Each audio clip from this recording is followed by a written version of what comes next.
Looks blue screen.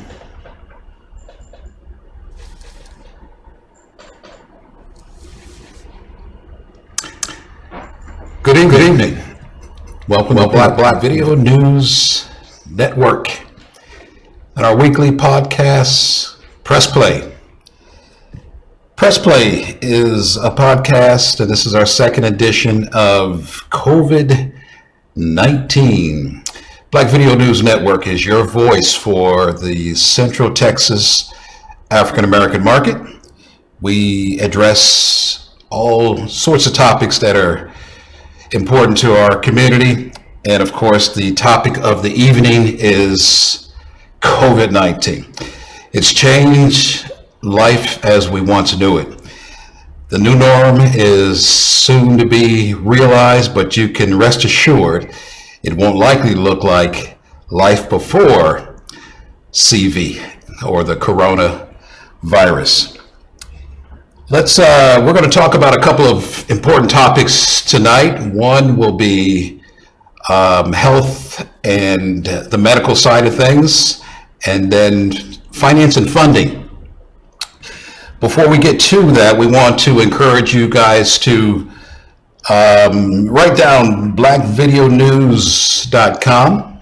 That way you'll be able to follow us at our website and all the important things we talk about on a frequent and regular basis.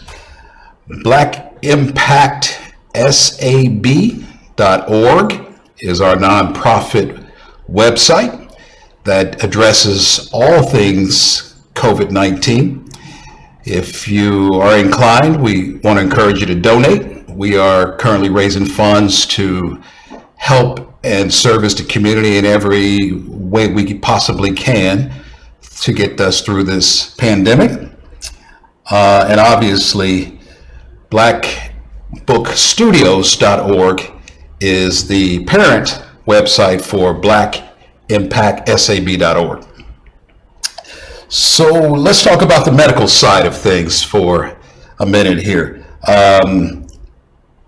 This is impacted our community in a very unique way, folks.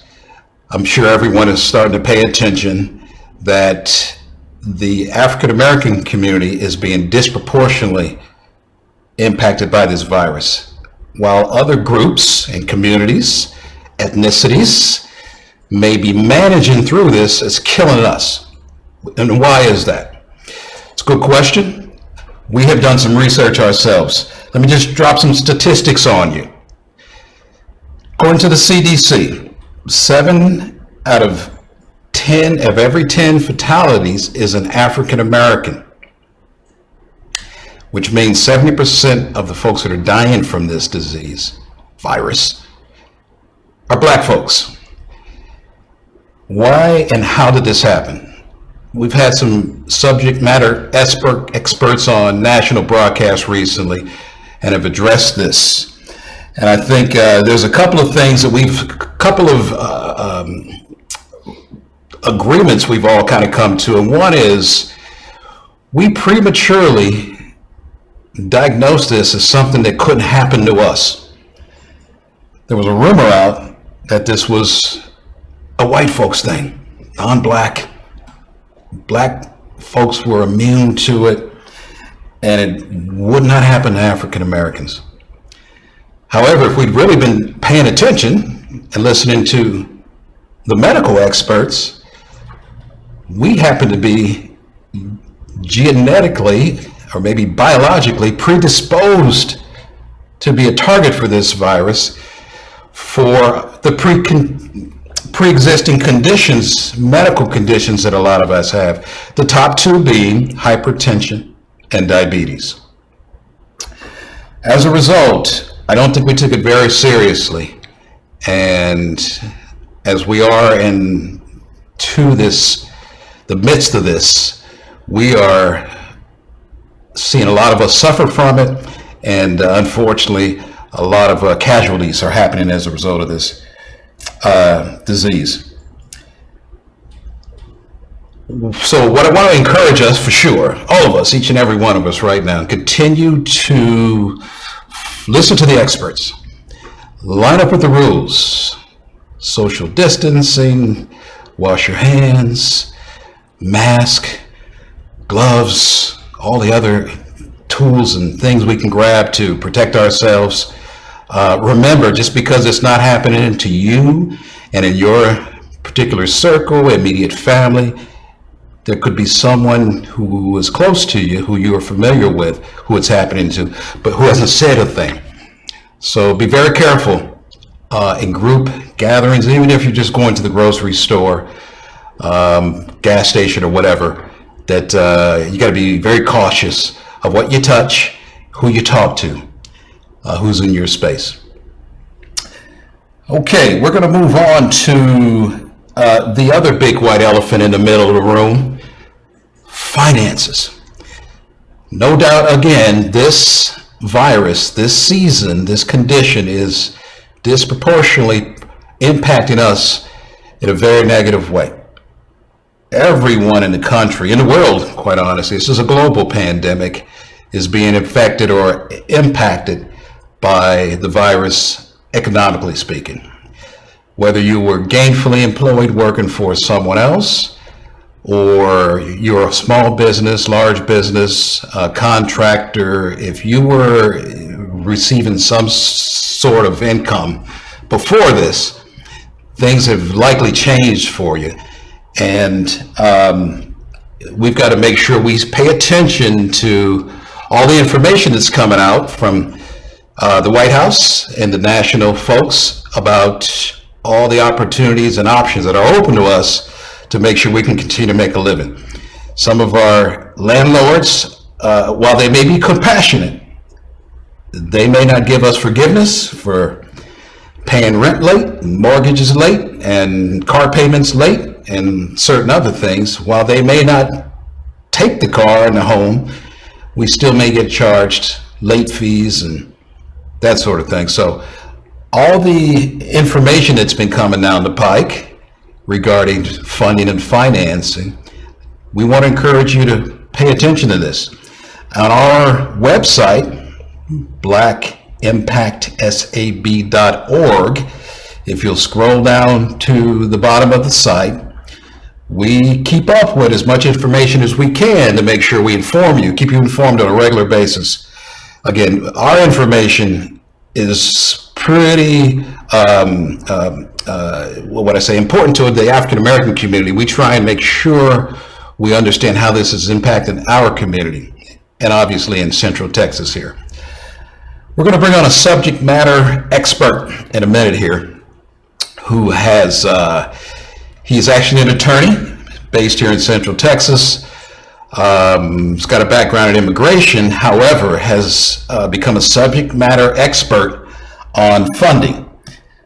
You guys by now have become aware of the CARES Act and the PPP, which stands for Paycheck Protection Programs.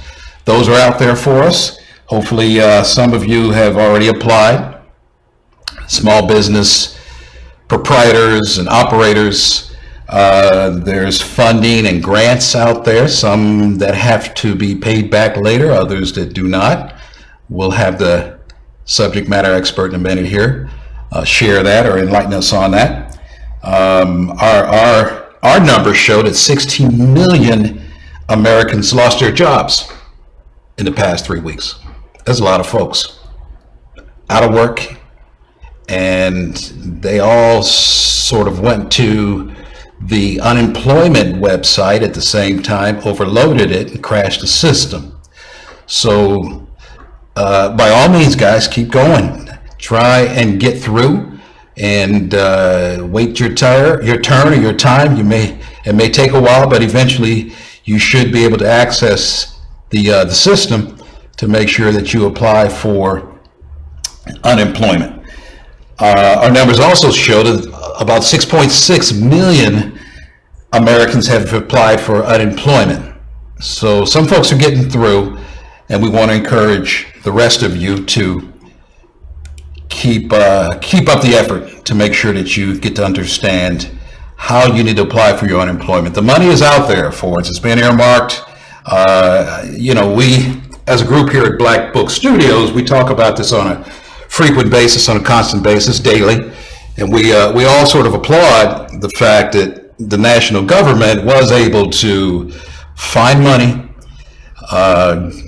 get together, get into agreement. Congress all agreed we needed to do something and help out consumers and Americans, and they have earmarked money. And according to the latest information, April 13th, stimulus checks should be sent out. That's 3 days from now. Today's the 10th. And then by the 17th, you'll be able to monitor your application and determine when your stimulus check should show up. Tonight's subject matter expert, SME, as some call it, is a gentleman by the name of Luis Hess. Luis is trilingual in English, Spanish, Mandarin, Chinese. Real special individual. He's an attorney based here in Central Texas. Practices law in 2 states, Texas and Missouri.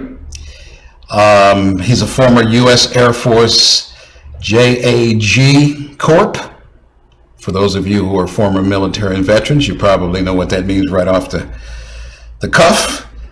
He's a member of the Woodlands Bar Association Board of Directors, Texas Bar Foundation Fellow, founder and manager of Luis F. Hess, PLLC, and he has studied this stuff to the T. Luis and I have had several kind of sideline conversations this week about the PPP, stimulus programs, all the programs that are available to small businesses, business owners, the bank's involvement, national government's involvement, and all the ways we need to work together to make sure you get the money that's available to you. Luis is actually and also acting as an agent for both the small businesses and the stimulus money to make sure that the marriage is met or made between the two parties. So let me go ahead and introduce Luis to you. You should be able to see him on your screens there. Luis, welcome to the show. Hi, thanks for having me on tonight. Okay. Here's our Luis. Yeah. Okay, everything good? Everything's doing great. Excellent. So first question, Luis, why don't you go ahead and introduce yourself to our viewing and listening audience. Tell us a little bit about your background and your current work. Fantastic. I am an attorney licensed in Missouri, Texas, primarily doing work in Texas. I have been doing this for about 10 years, have had prior experience doing a variety of areas, law, everything personal injury, criminal, family, business, and immigration. Right now, my firm's about 10 employees. We primarily focus on all things immigration, family-based, criminal defense, and business law, business-based immigration. And that's kind of how we're going into helping individuals and companies with this whole small business administration loan. And specifically, there are a lot of our clients who are needing help and guidance going through the process. And so this has provided an opportunity to help our clients and actually find new people who need assistance and guidance rather than trying to read the regulations as they are and actually hearing from somebody who's doing it himself. Okay. So first question, Luis. And I do want to encourage all of our listeners, viewers, there's an opportunity to chat, ask questions while we're going along here. We'll do our best to address them as we see them. May not be able to get to all of them, but do ask questions nonetheless. Luis, explain or define for us the Paycheck Protection Program. Okay. So one of the small business administration paycheck protection program that's gone out is focusing on what it essentially says is getting small businesses to rehire or maintain their employees so that they don't fall into the unemployment line. The focus primarily is that a small business of less than 500 employees can obtain 8 weeks worth of funding. The idea is that you put together an application that reflects the average payroll for the last 12 months. That 12 months can include all of 2019, or if you had a higher payroll for the first 3 months of the calendar year 2020, we can include those 3 months and drop off the first three of 2019. And the idea is that we take 2.5 times the average payroll for that 12-month period, and that the company uses that money to keep or maintain their current employees or rehire employees that they have laid off. And on top of that, any money that's used, 75% has to be used for payroll. And then you use some of that money to pay for rent, for utilities, for internet, some other expenses, they can do so. That's part of the reason that the regulations state it's 2.5 times the average monthly payroll. That half month or that 0.5 is meant to cover the basics to keep a business up and running.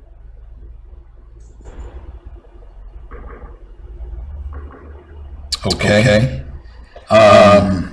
And I think that's a critical point that a lot of folks just don't understand.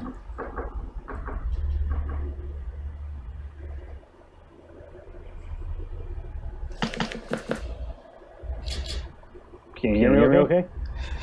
Yeah, just lost you for a second there. Wasn't sure if you're still talking. Okay, Louise, I think another big issue that's important to our community. A lot of us have applied. Some folks have already heard the decision on what's going to happen with them, whether they've been accepted or rejected, or they need to provide more information. I think a big question that's out there is still what disqualifies us? What are some of the things that we need to know, that might be helpful before we apply?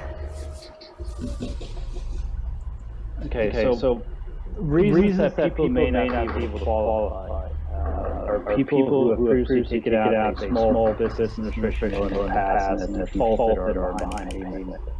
One of the surprising facts, or at least the way the PPP program is read right now, is that it doesn't discriminate again based on legal status. If you're a U.S. citizen, a legal permanent resident, or any other type of status, you can still apply. But otherwise, you're going to be running trouble getting this type of assistance if the company doesn't have any employees, somebody who's on salary. So for instance, you will hear a restaurant will be paying people cash rather than salary. Those types of businesses are not going to be able to take advantage of this program because the idea of the program is helping those businesses who regularly be paying into the federal funding such as FICA, Medicare, Social Security, and the idea is that they're helping those businesses. So if the business has people who are working at the facility, but they're not being paid a wage, the program is set up to help them. And similarly, if it's a business in which an owner takes a distribution that would show up on a K1 schedule, but they don't pay themselves salary, they can't be that distribution can't be included as the part of the calculation for payroll. Okay, interesting. So are there programs set up for independent contractors, 1099 contractors? Yes, they are. The program is meant. The program is meant for people who are 1099 contractors to be able to apply, that we'd have to take 2.5 times their average, the average income through that. So we would, but again, you would still need somebody who has a form, the 1099 form that's normally issued. We would need to show that in order to. So if it's somebody from 20 who has received their 1099 from the prior year, we could take that, take the average, multiply by 2.5 times, maybe be able to include some other expenses, and come up with a way that we can apply for a loan directly with a lending bank that has a relationship with the Small Business Administration. Not every bank is qualified to take out loans through the Small Business Administration. So obviously your big banks like Wells Fargo, Bank of America, Capital One, Chase have the relationship, but your small and medium-sized banks may not. So it's important to know ahead of time whether or not you can actually apply for that, whether you are an independent contractor or a business owner. I think that more or less answers your question. Okay. So is there a way we can find out which banks are participating? The SBA has previously published the list of banks and lenders. It should still be updated. If not, anybody who had, for us, we can provide that list to anybody who is interested in. We have the last recent publication for that. I don't know if any additional banks have been added to it in the past several weeks. I know that part of the reason that banks may want to join is because they get an origination fee. So some of the smaller and medium-sized banks may be trying to apply for to be a lender through the SBA. But at least we can provide you a more or less complete list as accurate as of 2 to 3 weeks ago. Some of our research has shown, as it relates to the banks, you have to have a pre-existing either loan or account with a particular bank to receive funding from them. Is that accurate? Requiring that not only does the potential borrower for the SBA program has a commercial bank account, not personal bank account, but commercial bank account, plus having a loan. But that's not necessarily required. There are smaller banks, there are banks that we're working with that are direct lenders that do not require a commercial bank account as well as a commercial loan in order to qualify as a participant in this program. Okay, so there are banks out there. Would that be some of the folks like Lift Fund, People Fund, and are those some of the entities you're working with? That don't require a pre-existing account? No. I'm not familiar with those particular banks. Yes, we are working with banks that are not requiring a pre-existing commercial bank account and pre-existing commercial loan. One of the things that we're finding is that for people who truly are a small business that have maybe 2 or 3 employees and have less than 100,000, even if they already have a commercial bank account and commercial loan, their bank is not accepting it because they're only taking loans with 100,000 or more. And part of that, it has to do with time. It takes the same amount of time to process $1 million loan as it takes for $100,000 as it takes for $10,000. So banks are going to prefer to take the larger loans because it's larger money that they're receiving for one application. Okay. One other question, then we're going to take a quick break here, viewers. When has the money been released for small businesses through the banks? Has that been released at this point, or is that forthcoming? Yes and no. Here's why I say yes and no. As far as we've been told, as far as the information has been put out there, there are banks are taking applications, and some banks are actually providing funding. The question being, has the SBA approved that loan application? So if a person goes to a bank and gets funding, that's great. But if the SBA hasn't approved that application, that loan itself may not be forgivable. The entire concept behind, one of the things I forgot to mention earlier, for the PPP program, we're looking at what's essentially free money for the independent contractor or the small business owner that 8 weeks worth of pay. But you have to meet certain benchmarks. That is using it for payroll and using it to pay expenses critical to the business. If the person who's taking out the loan doesn't have the loan approved by both the bank and the SBA, you essentially are getting a 1% loan on whatever principal is on that loan amount that has to be paid off in 2 years. So what's critical right now is anybody going forward and trying to obtain money through the SBA's PPP program that it's approved by both the SBA and the bank. And the fact of the matter is, as far as of today, the SBA is still changing their rules to participate in the PPP program. And those rules, because those rules have been finalized, more likely than not, people are receiving money that's going to be a loan rather than a loan to forgive it and actually use this free money. Okay. We're going to take a quick break. You're watching Press Play on Black Video News Network. My name is Cedric Fisher, your host, with our guest tonight, Luis Hess. We'll be right back. Thank you. Hello, I'm Tony Hendricks, Chief Operating Officer at Lewis Funeral Home. Lewis Funeral Home has been serving San Antonio and surrounding areas for over 100 years. Lewis Funeral Home's ultimate goal is to help those families in their time of need. If your family is ever in need, please feel free to call us at Lewis Funeral Home, 210-227-7281, or check us out on our website at lewisfuneralhome.com.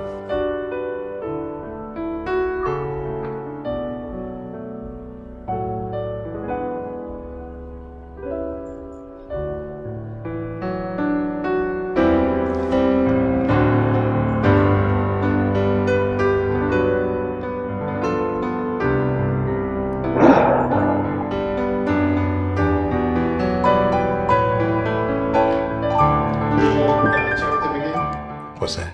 It's all good, baby.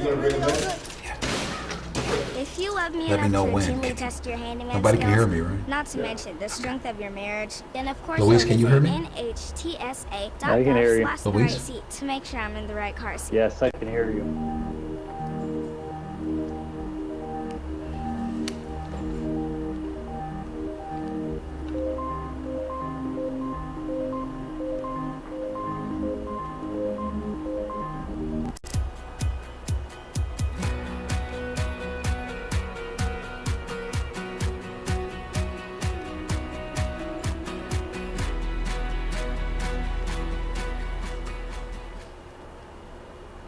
With coronavirus spreading, people at higher risk must take extra precautions. You're at higher risk if you're over 65 or if you have an underlying medical condition. Please visit coronavirus.gov for more information. As the nation's doctor, I often get asked, what should I do if I think I might have coronavirus? Yeah, I started to hear him better. Should stay home. You don't go to an emergency room. You don't go to the Just let me know when we're back Get on on. the phone and you ask for advice and instructions from your physician. We don't want you to go into the ER or the 8:20. doctor's office without talking to them first because you might spread 7:20. coronavirus to someone else. So stop the show completely? Please visit coronavirus.gov At for 7:20. more information. Okay. So that gives us, what, 15 One more in three minutes? adults has prediabetes. So I Take need more the risk questions. test You and guys do think of an any ad questions for diabetes.org. Luis?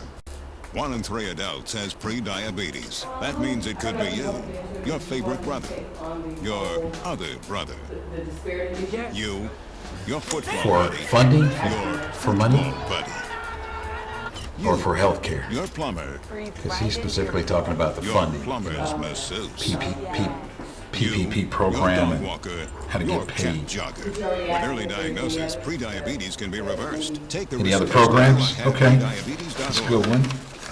Let me see.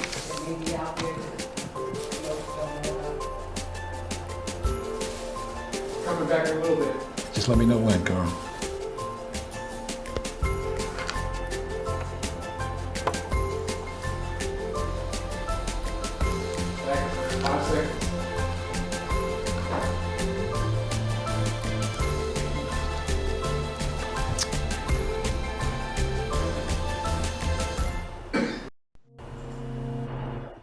Say what?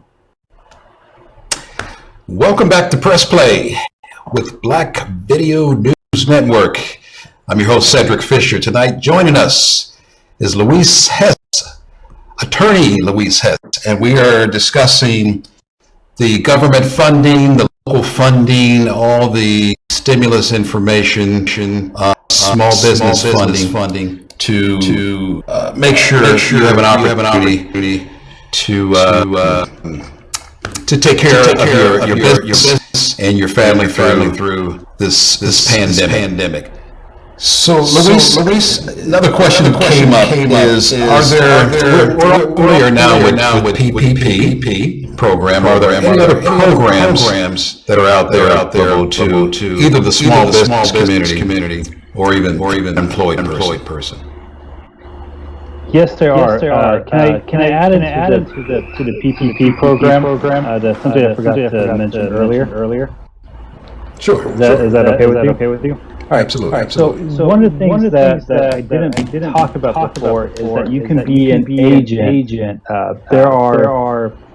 The law allows individuals and companies that are applying for the PPP to obtain third-party help. It's not required. They have to use the banks directly. The banks are getting their 5% for whatever loan the borrower is asking for. But these banks have thousands of applications. You're talking a tidal wave of people who've never applied before, providing packages that may not necessarily be correct. So if you ask for instance, it's possible to ask for too much money, and if they do so, they won't be able to get their loan forgiven because 74% of that requested amount that they receive will not necessarily be used for payroll. At the same time, it's quite easy to ask for less than what you need. So using an agent is important in this process because the job of the agent is to look over the finances, look over the documentation, and make certain that they're asking for the right amount of money that they're entitled to ask for. And then once they receive the money, they have 8 weeks to spend it. And during those 8 weeks, it must be 75% towards payroll, 25% can be used for other expenses, but it can't just be any type of expense. It has to be things like utility, rent. But if you're using it for marketing, you to buy materials, let's say you're a restaurant, you can't use it to buy food. And then at the end of those 8 weeks, it's expected that you be providing, the business owner, will be providing a forgiveness loan application. So just because you received the money doesn't necessarily mean that you get forgiven. And using an agent who can provide guidance on applying for it appropriately, helping provide guidance on how to spend it, how to account for it, and then actually providing guidance for getting it forgiven is truly important, of course. So that's something that folks should be aware of because just because you get the money doesn't necessarily mean it's going to be forgiven. You still have to follow a very clear set of procedures in order to do so. So that's the role your firm plays. It's an agent. And you're representing the bank or consumers. So we don't represent the bank. We represent the individual borrower, whether it's business, whether it's a contractor. The fact of the matter is the banks. The way that law firms such as myself get compensated isn't from the borrower. We take 1% away from the banker. So the banks get their 5%. A lot of banks don't want to use agents because they would otherwise lose 1% of that 5%. So there's no cost to the borrower. The only person it's costing is the bank.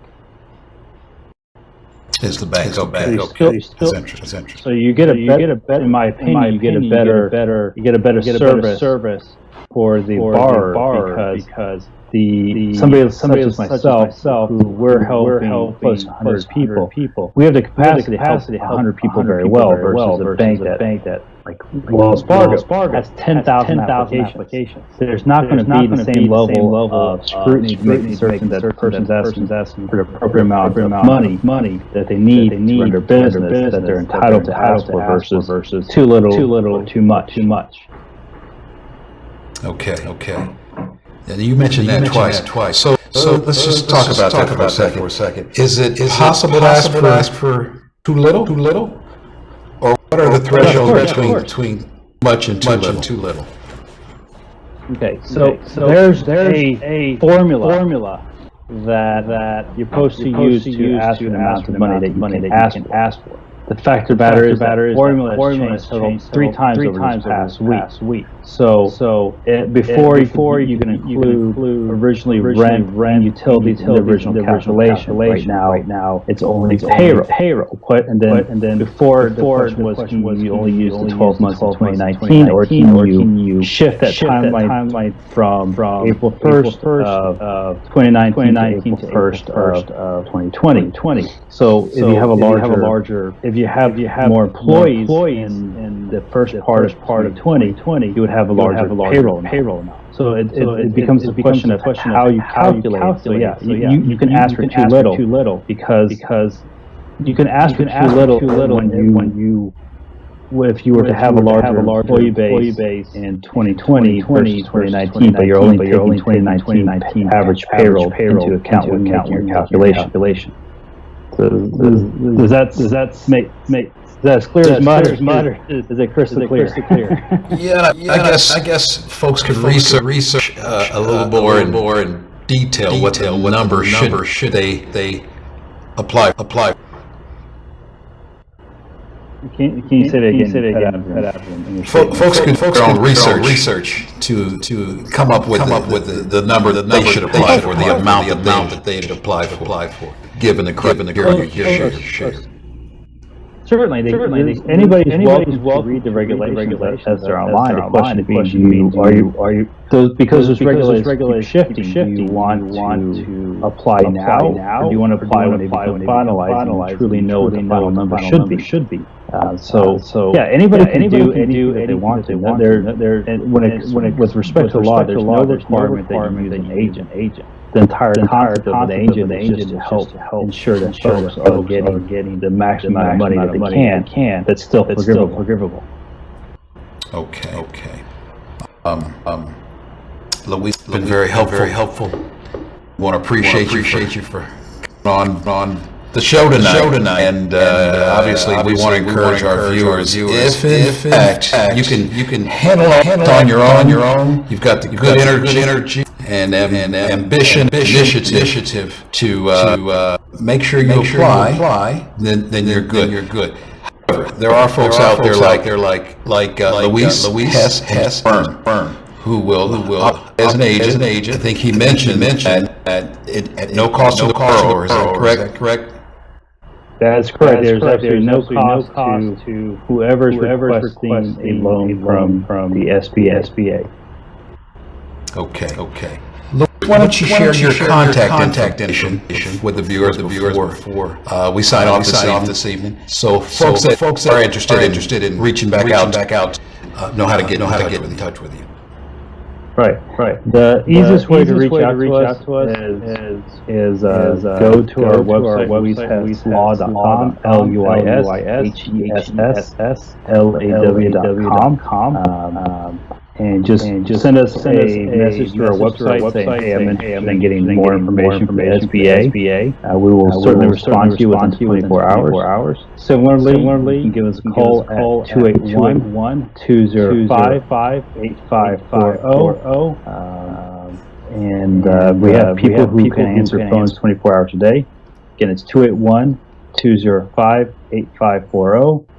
And I will send you, and then we also have a web link, which I believe you have yourself, where folks can enter in some very basic information as to name, phone number, the type of business, and we'll be happy to reach out to them. We have a full staff of 10 people who are currently helping all our clients prepare the documentation that we need. We have a pretty good idea how all this will fit together and the type of questions that the SBA will ultimately be asking for, as well as documentation. But until those final rules come out, we're essentially just preparing for where we expect this to go. And then once we have the final regulations, we will be very happy to file for everybody. So best way to reach us is at either our website, louisaslaw.com, or our phone, or just give us a call at 281-205-8540. Thank you very much, Luis. Thanks for joining us tonight on this Friday evening. And that's our show for tonight. Press play, like Video News Network. Please join us next week at the same time. We'll be addressing the COVID-19 virus. Black Impact SAB.org is our website. Again, want to encourage you to donate. Could use resources to service community. Obviously, if you are a corporation, a foundation, we'd love to talk to you about how you could be helpful to us here. We're at area code 210-226-1939, 210-226-1939, blackvideonews.com, impactsab.org. My name is Cedric Fisher. Thanks for joining.